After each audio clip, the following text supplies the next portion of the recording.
Page number 256। चलो mark लगाओ। Question number 3 D3 टिक लगाओ। D3 D4 D5 page 356 356 page number कितना बोले? 356 356 356 डी का 3 4 5 डी का 3 4 5 ठीक है। ई का देखो, ई का 2 2 2 4 5 2 4 5 2 4 5 2 4 5। अच्छा दिखाई दे रहा है ना पेज देखो 356 356। हाँ सर किसी का माइक ऑन है और उस तरह से आवाज तो उसको हम इधर से उसको हम हटा ही देते हैं, जो डिस्टर्ब करने वाला को उसको हम बंद कर देते हैं। हाँ श्रेयस का माइक ऑन है। श्रेयस, ऋषभ म्यूट रखो, ऋषभ म्यूट रखो, इसीलिए आवाज़ आ रहा है इतना। देखो देखो देखो क्यों, तो अभी तो ऑडियो लिंक लिया है ना। राजलक्ष्मी, लोकेश, प्रेम कुमार ऑडियो लिंक नहीं दिखाई दे रहा है, क्या एंटरटेन कर रहा है वो सब। हो गया इस पन्ना देखो हो गया। चलो चैप्टर 18 चैप्टर 18 चैप्टर 18 का देखो डी का डी का 3 डी का 3 6 ई का 1 3 ई का 1 3 और 4 5 ई का 1 3 4 5 ठीक है। और आगे देखो चैप्टर 16 का, चैप्टर 16 निकालो। चैप्टर 16 हाँ मिल गया। चैप्टर 16 का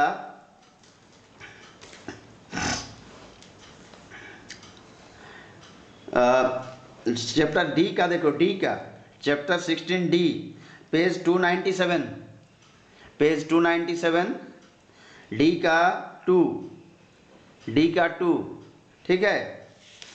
और इम्पोर्टेंट वाला हम बता रहे हैं ठीक है।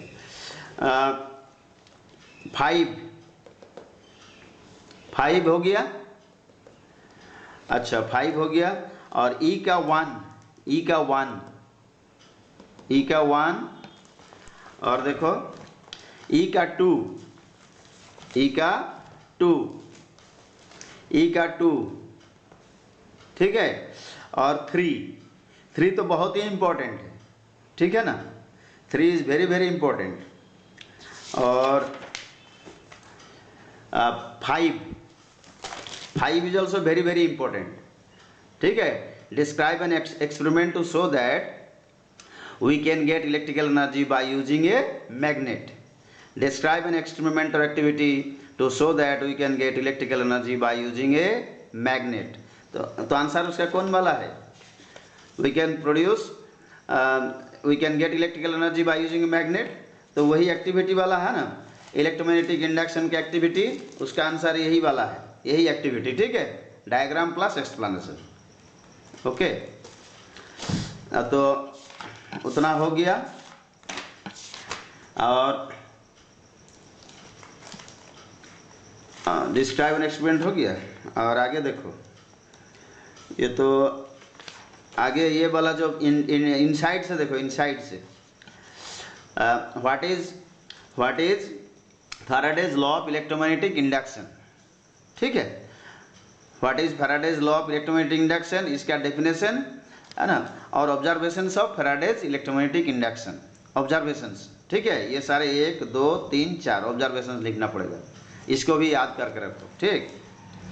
Faraday's laws of electromagnetic induction. और प्रोसेस ऑफ इलेक्ट्रोप्लेटिंग, इलेक्ट्रोप्लेटिंग के लिए हम सब क्या क्या अपनाते हैं ना। कैथोड में ऑब्जेक्ट टू बी इलेक्ट्रोप्लेटेड ठीक है। और एनोड में metal with which electroplating is to be done okay, और suitable electrolyte that is a soluble salt of the metal to be electroplated, ठीक है।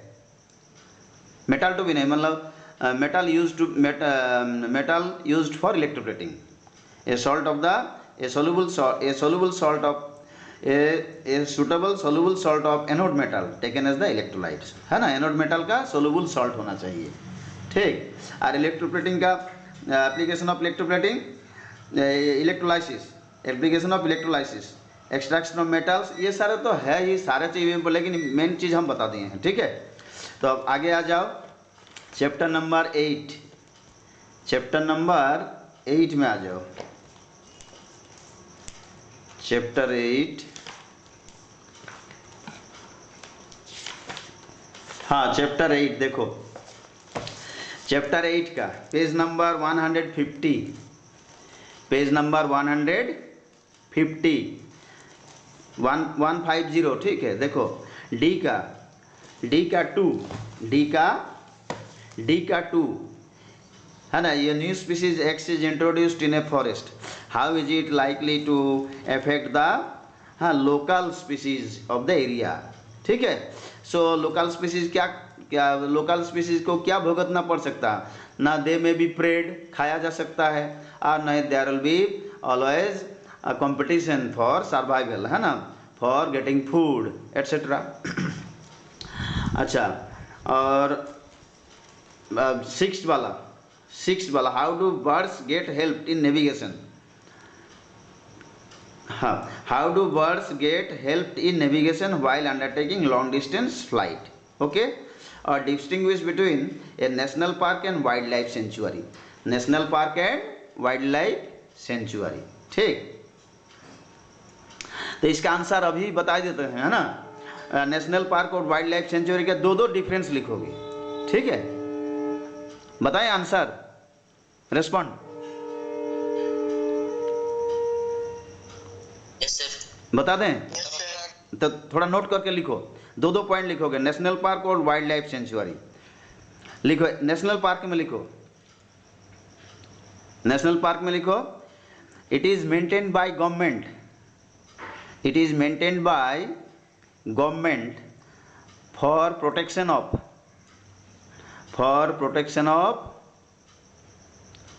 plants, for protection of animals and birds,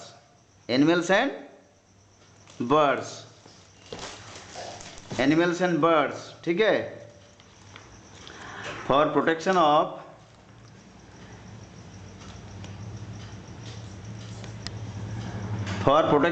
animals and birds, ठीक है। और point number two लिखो, limited human activities are allowed, limited human activities are allowed, limited human activities are allowed, like making roads for visitors, है ना, for rest house और motels, hotels etcetera, limited activities, ठीक है, गिना चुना, ये सब ह्यूमन एक्टिविटीज अलाउ है। आप लिखो, 2 पॉइंट लिखो, और bird sanctuary, national park and wild life sanctuary, wild life sanctuary लिखो, वाइल्ड लाइफ सेंचुरी में लिखो,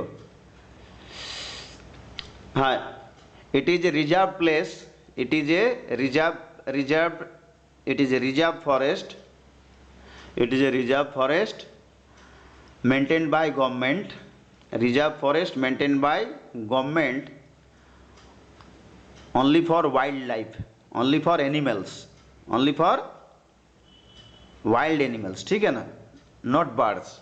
नेशनल पार्क में दोनों रहेगा, animals and birds, but wildlife sanctuary में मेनली प्रोटेक्शन दिया जाता है वाइल्ड एनिमल्स को, ठीक है, only for wild animals. Point number 2 लिखो, वाइल्ड लाइफ, हाँ, पॉइंट नंबर 2 लिखो, no human activities are allowed, wildlife sanctuary में नो ह्यूमन एक्टिविटी, कोई आदमी को घुसने नहीं दिया जाता है, ठीक है ना, no human activities are allowed, ठीक है। ये दो हो गया।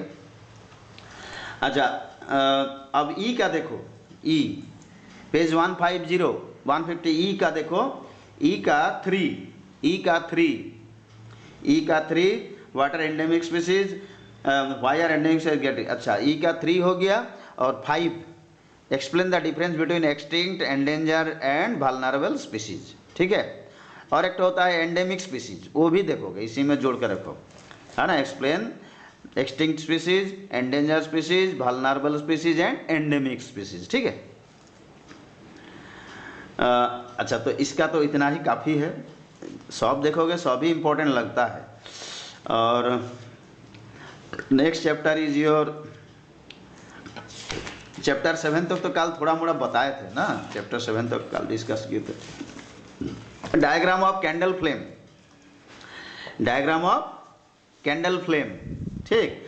कैंडल फ्लेम डायग्राम, उसका लेवल डायग्राम, ठीक है ना।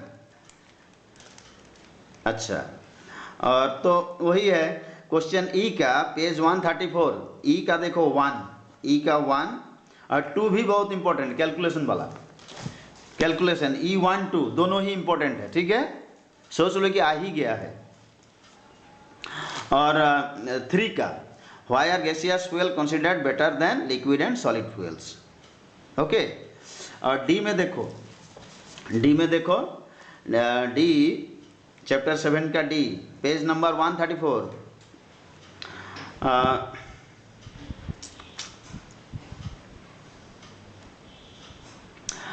स्टेट 3 कंडीशंस, डी का 2, डी का 2 state 3 conditions that are needed for combustion to take place, ठीक है। हाँ, बस इतना ही। अच्छा, आगे देखो, आगे देखो, इसका अंदर से जो है कैंडल फ्लेम इसका बहुत इंपॉर्टेंट है। फायर कंट्रोल, फायर कंट्रोल, चलो ignition, Kindling temperature, ignition temperature तो होता ही है।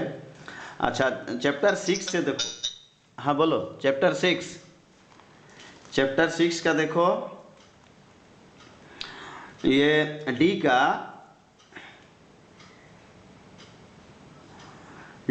5, डी का 5 state to use as each of asphalt, paraffin works,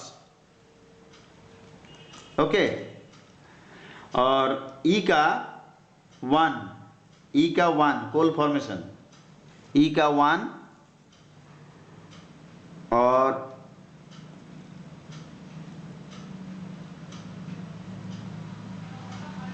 हाँ बाकी सब कर लोगे, है ना, लेकिन ये सारे जरूर करो, ठीक है। और देखो इससे जुड़ा हुआ डायग्राम, तो एक तो डायग्राम है इसमें, वही वाला पेज नंबर 113, है ना। हाउ डज पेट्रोलियम ओकर, वेरियस कंपोनेंट्स ऑफ पेट्रोलियम। तो पेट्रोलियम और नेचुरल गैस एक ही साथ मिलता है, ठीक है ना। पर लिक्विड है तो नीचे रहेगा और गैस है तो वो ऊपर रहेगा। तो इस तरह से जो केब लाइक स्ट्रक्चर है, वो केब लाइक स्ट्रक्चर में नेचुरल गैस का डिपॉजिट मिलता है, ठीक है ना। और ये तो सीबेड है, समुद्र का सलाइन वाटर, ठीक। अच्छा, तो ये तो हो गया चैप्टर 6। अब आ जाओ चैप्टर 5, चैप्टर 5 पेज नंबर देखो, chapter 5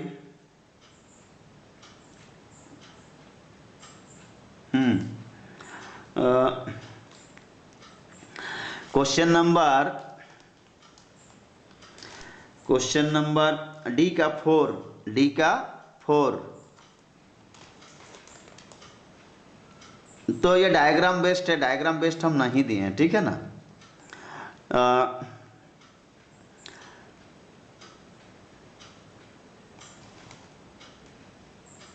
define friction, effect and fluid, force of friction.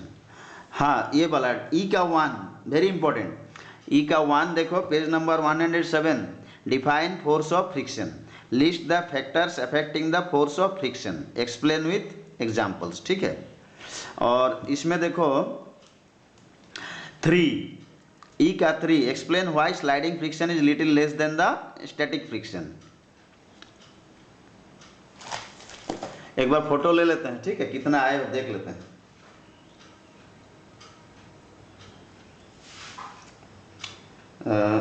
Anushka तक आ गई है यहाँ पर, रुको एक मिनट।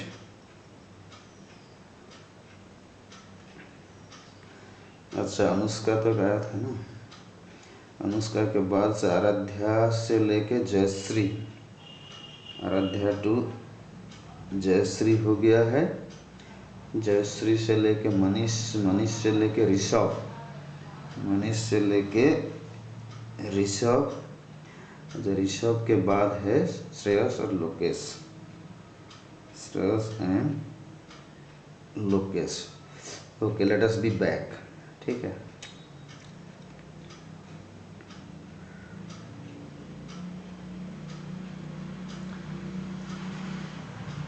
चलो आगे देखो। हाँ आगे देखो तो define force of friction, list the factors affecting.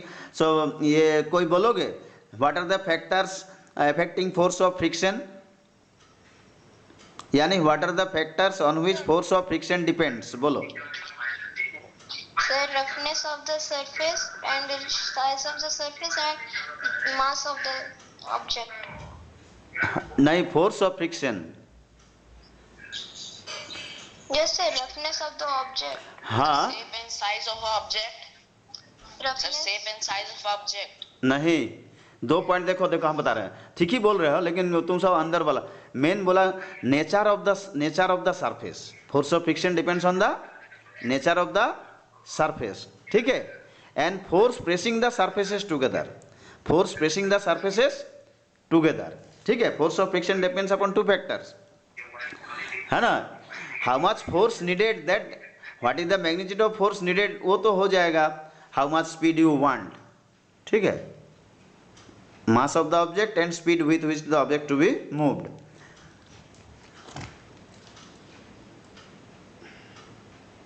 फिर से ज्वाइन करो।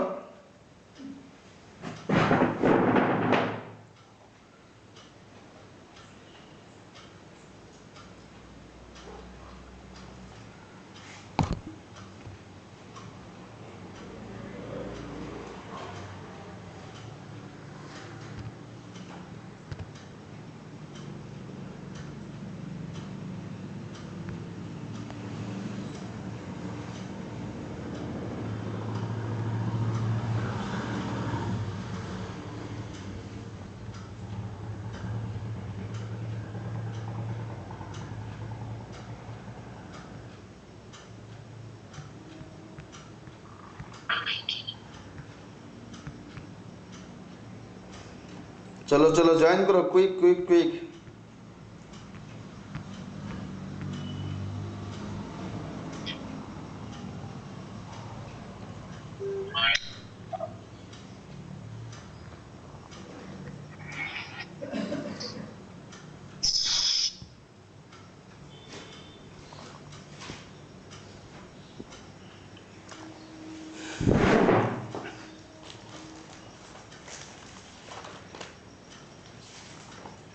हाँ, तो जो बता रहे थे, है ना, फोर्स ऑफ फ्रिक्शन और फोर्स अलग है ना। ऐसा फोर्स जो हमसे अप्लाइड फोर्स है ना, और फोर्स ऑफ फ्रिक्शन के बारे में जब बताएंगे तो ये बताना पड़ेगा, force of friction.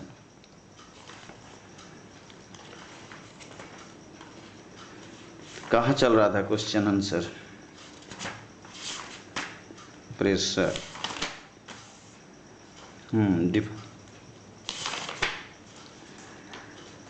Force of friction, list the factors affecting force of friction. So force of friction depends on the nature of the surfaces in contact and the force pressing the surfaces in contact, ठीक है, होगा। Yes और not? Yes, sir. Yes, sir. हाँ, तो देखो यहाँ पर है ना, factors affecting friction, factors affecting friction, देखो page number 90, page number 90, first paragraph देखो। We can now say that force of friction depends on, कौन कौन फैक्टर, फोर्स ऑफ फ्रिक्शन बोला है, force of friction depends on, देखो, nature of the 2 surfaces in contact. तो 2 surface मतलब क्या, अगर सरफेसेस स्मूथ होगा तो फ्रिक्शन कम होगा, और if the surfaces are rough तो फ्रिक्शन विल बी मोर। तो दोनों को इंक्लूड कर दिया, nature of the surfaces in contact, ठीक है, हैं। Force of friction depends on nature of the two surfaces in contact, और फोर्स प्रेसिंग फोर्स है ना, force pressing the two surfaces together. ठीक है, कितना प्रेशर से दोनों है ना प्रेस किया, फोर्स प्रेसिंग, कितना फोर्स से प्रेस किया हुआ, ज़्यादा प्रेसिंग फिर प्रेशर ज़्यादा होगा तो इंटरलॉकिंग ज़्यादा हो जाएगा, तो ऑटोमेटिकली फोर्स ऑफ फ्रिक्शन ज़्यादा हो जाएगा, होगा ना। ऐसे लिख सकते हैं, ऐसे लिख सकते हैं, प्रेशर ऑफ द ऑब्जेक्ट। हाँ हाँ हाँ, प्रेशर ऑफ द ऑब्जेक्ट, हाँ प्रेशर ऑफ द ऑब्जेक्ट, वो भी सही प्रेशर है। Of the object. हाँ जी, अरे फोर्स क्या है, प्रेशर क्या है, फोर्स ही ना है, force acting per unit area. ठीक है, लार्ज एरिया हो चाहे यूनिट एरिया लो, वो फोर्स ही ना काम कर रहा है प्रेशर के लिए। प्रेशर इज नथिंग डिफरेंट, है ना, प्रेशर भी फोर्स ही है। यूनिट एरिया में एक्ट जब हिसाब करते हैं तो प्रेशर बोलते हैं, और क्या है ना, तो कुछ भी बोलोगे, फोर्स प्रेसिंग टुगेदर और प्रेशर एक्टिंग ऑन, है ना, एक्टिंग ऑन द सरफेस होगा। दोनों से कोई भी लिखो सही हो जाएगा, उसमें कोई ज़्यादा फैक्टर्स नहीं। ऐसा सर, ऐसा एक क्वेश्चन है। हाँ बोलो। सर ऐसा जरूरी है जैसे फ्रिक्शन जब भी होगा तब हीट प्रोड्यूस होगा ही? हाँ जी, हाँ एकदम होगा ही। फ्रिक्शन का what are the effects of friction, friction के चलते क्या, फ्रिक्शन लीड्स टू हाँ जनरेशन ऑफ हीट, यानी mass of our useful energy gets converted into heat energy. जहाँ फ्रिक्शन कहाँ होगा, जब बॉडी जब मूविंग में है, तो मूविंग मतलब हम मास्कुलर फोर्स या कोई भी टाइप फोर्स दिए हैं, एनर्जी दिए हैं ना, तो उस एनर्जी तो कंजर्व्ड है, एनर्जी ध्वंस नहीं होगा। We can not create energy, not destroy energy.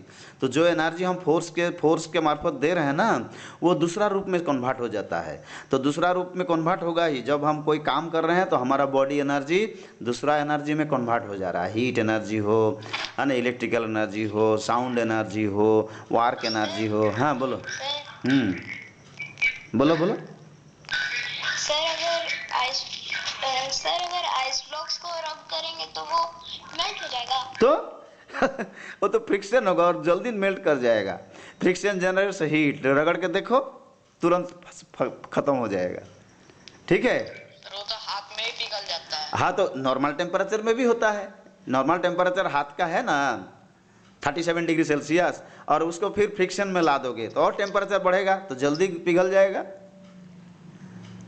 कोई भी मैटर, चाहे सॉलिड हो, लिक्विड हो, गैस हो, फ्रिक्शन तीनों में दे सकता है और हीट जनरेशन होगा ही। तो देखो हम बता रहे हैं what are the harmful effects of friction. Useful mass of our energy get lost, mass of our energy get lost in terms of heat, in terms of heat. Number 2, it leads to wear and tear of machine parts, it leads to wear and tear of machine parts. दो चीज़ तो लिख ही सकते हो, है ना। अच्छा, और जो बोले ये जो बोला कौन, फ्रिक्शन हो गया ना, और ये फोर्स एंड प्रेशर वाला में देखो, force and pressure, force and pressure page number देखो तो 82 83। फ्रिक्शन में तो डायग्राम नहीं आएगा ना, फ्रिक्शन डायग्राम नहीं आएगा, डायग्राम क्या नहीं आएगा। अभी उतना हाईली मैकेनाइज्ड क्वेश्चन तो बना नहीं है ना, तो बनेगा तो बताएंगे।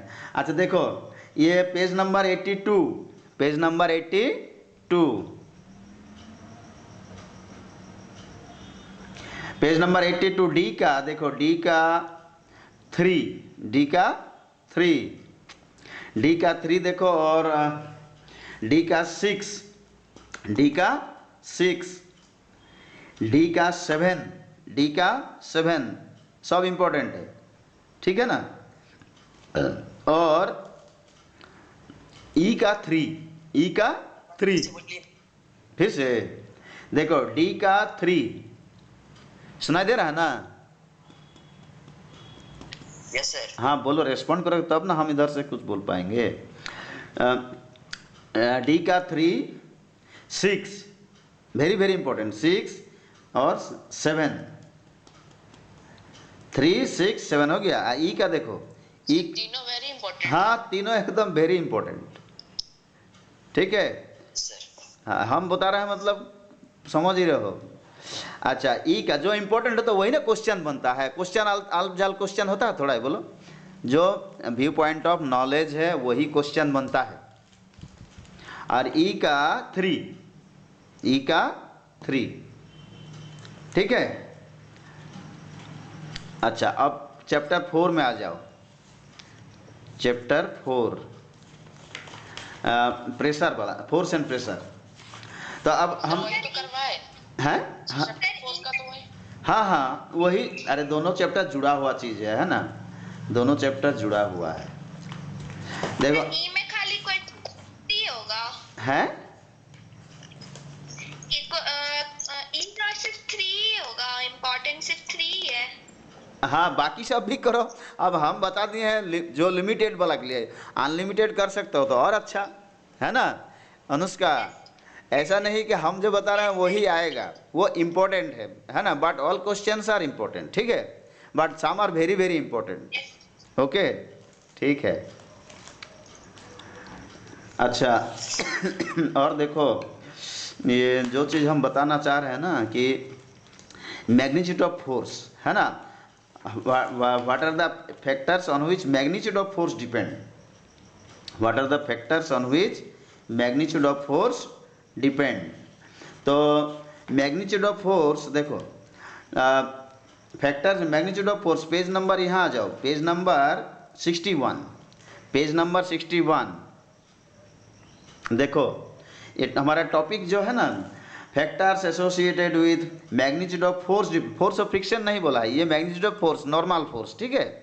तो मैग्नीट्यूड ऑफ फोर्स मतलब हम कितना फोर्स अप्लाई करेंगे, कोई काम के लिए हम फोर्स अप्लाई करेंगे तो कितना अप्लाई करेंगे, वो किस पर निर्भर होगा, है। So what are the factors on which a force that is to be applied depends, a force that is to be applied depends. तो देखो यहाँ आंसर है पेज नंबर 61 में, यहाँ देखो हम पढ़ रहे हैं, we thus realize, है ना, we thus realize that the mass of an object, एक नंबर फैक्टर क्या हो गया, the force applied force depends on the force to be applied depends on the mass of the object, एक number हो गया।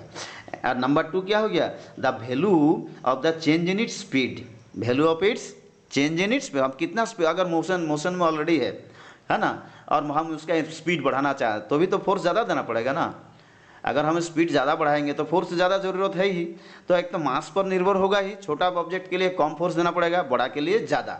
So force depends on the mass of the object and force depends on the value of change in, हम कितना speed बढ़ाया या घटाना चाहते हैं, ठीक है। तो यही दो उसका पॉइंट है। And what are the factors on which magnitude of force depend, the mass of the object and value of its change in its speed are both the important parameters that determine the magnitude of force needed, ठीक है। Satisfied और not? Yes sir. हाँ, तो वही थोड़ा याद रखोगे, है ना। अब बैलेंस अनबैलेंस फोर्स तो कल हम बता दिए थे, बैलेंस